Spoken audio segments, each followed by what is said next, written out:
हूं दुष्यंत सिकरवार और आप देख रहे हैं एमपी तक। अब जो सस्पेंस बना हुआ था मध्य प्रदेश के सीएम को लेकर वो क्लियर हो चुका है। मोहन यादव मध्य प्रदेश के सीएम होंगे तो डिप्टी सीएम जगदीश देवड़ा और राजेश शुक्ला होंगे। वहीं मुरैना दिमनी विधानसभा से जो नवनिर्वाचित विधायक हैं नरेंद्र सिंह तोमर वरिष्ठ नेता, वो मध्य प्रदेश के स्पीकर होंगे। आइए हम अभी उन्हीं के इलाके में हैं, उनसे जानते हैं उनके जो समर्थक हैं, उनके जो अंचल के लोग हैं वो कितने संतुष्ट हैं और क्या कयास लगा के बैठे थे। क्या सोचा था आपने और क्या रहा अभी स्पीकर जो बने उनको? हमने तो जो सोचा था कि हमारे चंबल में पहली बार नेतृत्व मिल रहा सीएम हमारे यहाँ से बनेंगे नरेंद्र सिंह, और हम सवेरे से जश्न मनाने की तैयारी में थे, परंतु पार्टी ने जो चाहा है वो होता है। हमारे चाहने से कुछ नहीं होता है और दुख जरूर है हमें कि हमारा नेता सीएम बन जाता तो हमारे क्षेत्र का ज़्यादा विकास होता। इंदौर और उज्जैन साइड से तो बनते ही आ रहे हैं हमेशा सीएम, और ये कोई नई बात नहीं है। चंबल से पहली बार इतना बड़ा नेता आया था, हमें पूरी उम्मीद थी कि वो सीएम बनेंगे। अभी तक उम्मीद थी, बस जब समाचार मिला है जब कुछ अब बताने के लायक है नहीं, मैं बोल नहीं पा रहा हूँ, अब भाई बताएंगे कुछ। मैं अब ज़्यादा भावुक हो गया हूँ बस। अच्छा, आप बताओ, स्पीकर बन गए नरेंद्र सिंह जी, कितने संतुष्ट और क्या सोच थी जब से जीते थे? एक लहर चल रही थी, सीएम की रेस में सबसे आगे थे वो। देखिए, सीएम की रेस में नरेंद्र सिंह तोमर जी का नाम था, प्रबल दावेदारी में था, और प्रबल दावेदारी में हमारे ज्योतिराज सिंधिया भी थे और बीडी शर्मा भी थे। क्यों आए चंबल अंचल में ये हमारे कद्दावर नेता हैं इस इलाके के, बीडी शर्मा हो, नरेंद्र सिंह तोमर हो, ज्योतिराज सिंधिया हो।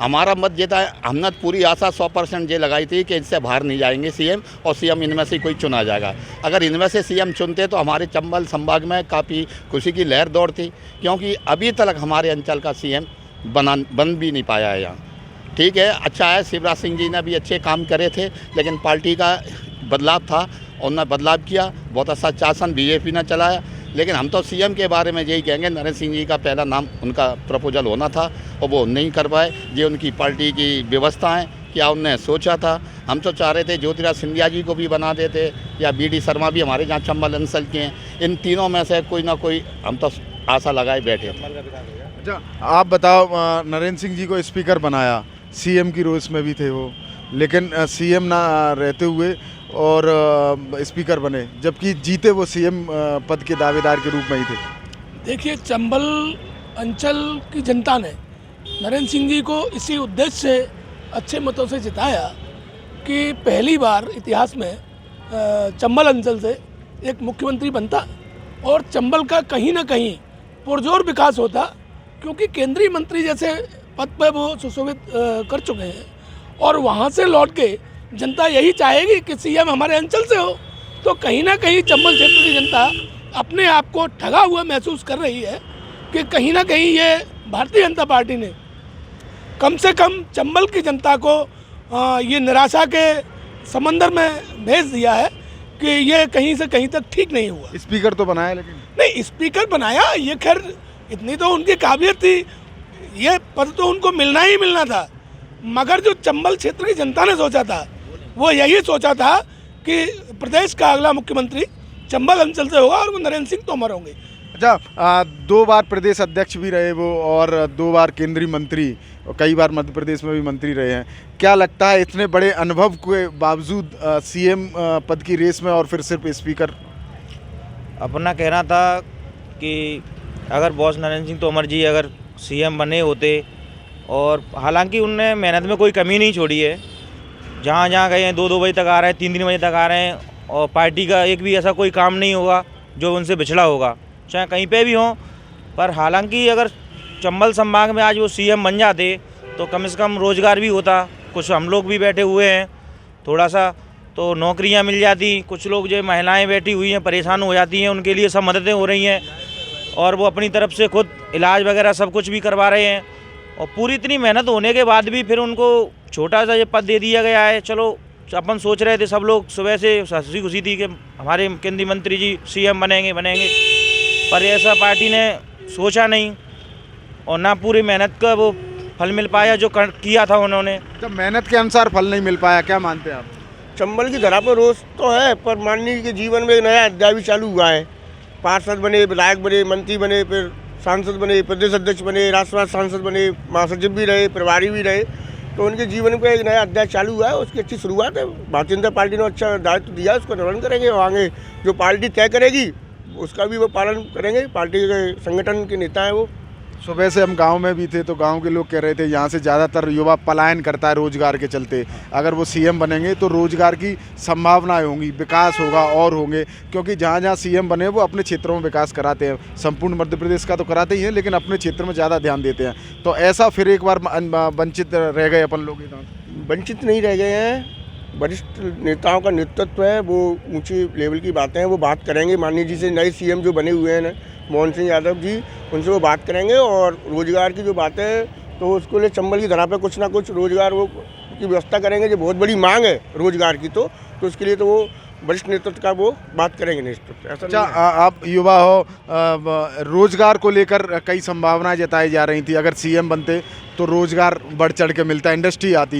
नरेंद्र सिंह जी ने काम तो किया है, लेकिन अगर एज ए सीएम काम जब किया जाता है तो सारी मशीनरी एक साथ आती है। तो क्या मानते हैं आप? केंद्रीय मंत्री कृषि विभाग में रहते तो काफ़ी उन्होंने भी अपने क्षेत्र में भी कई विकास किए हैं, कई फैक्ट्री भी उन्होंने लगाना शुरुआत की है। जैसे कृषि को बढ़ाने के लिए कई संस्थान उन्होंने चालू किए हैं।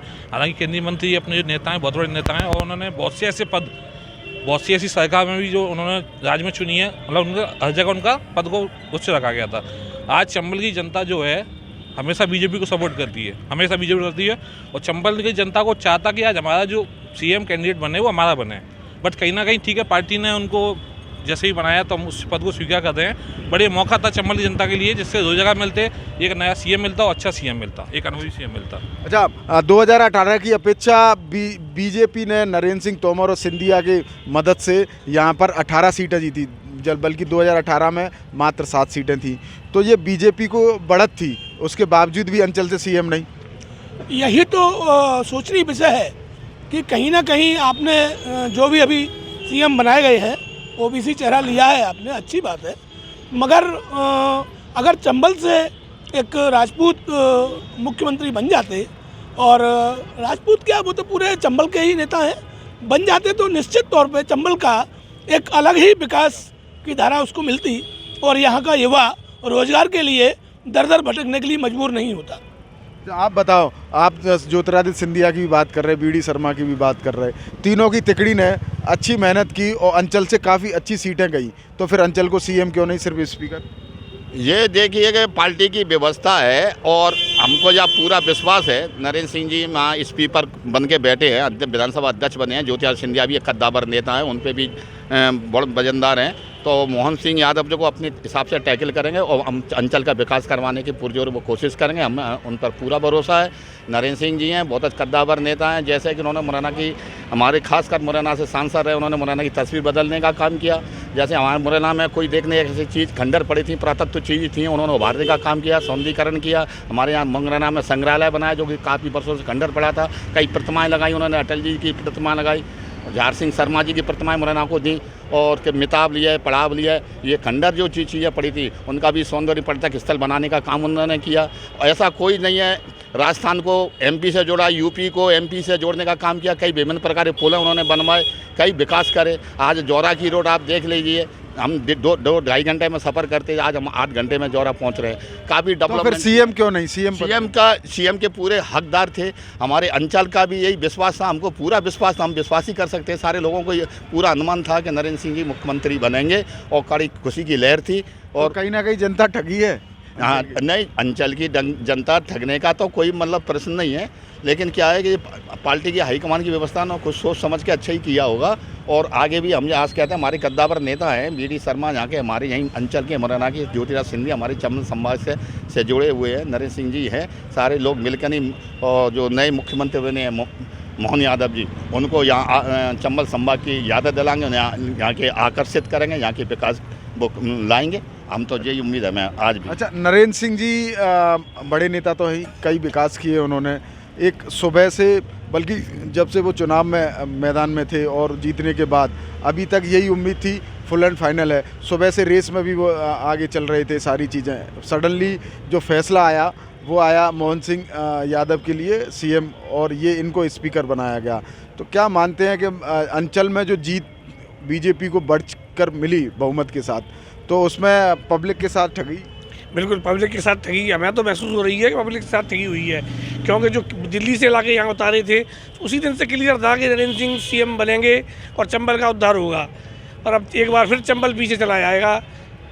बस यही कहेंगे, चंबल एक बार फिर पीछे ठगा हुआ महसूस कर रहा है पूरा क्षेत्र वाले चंबल संभाग से। भविष्य में अब ऐसा कोई नेता नहीं है जो सीएम के लिए दावेदारी करे, तो इसलिए हाल फिलहाल अब 10 साल पीछे चले गए, जी बात कन्फर्म मान के चले हैं, 10 साल हम ये थे नरेंद्र सिंह जी के क्षेत्र के लोग, जिनका साफ कहना है कि उनकी मेहनत थी जिससे ग्वालियर चंबल अंचल में बीजेपी की सीटें काफ़ी बढ़कर आईं, और वो यही सोचे बैठे थे, यही अनुमान लगाए थे कि पहली बार ऐसी संभावना बनी थी कि अंचल से उनको सीएम मिलेगा, लेकिन नरेंद्र सिंह को विधानसभा का स्पीकर बनाया गया। दुष्यंत सिकरवार, MP तक, मुरैना।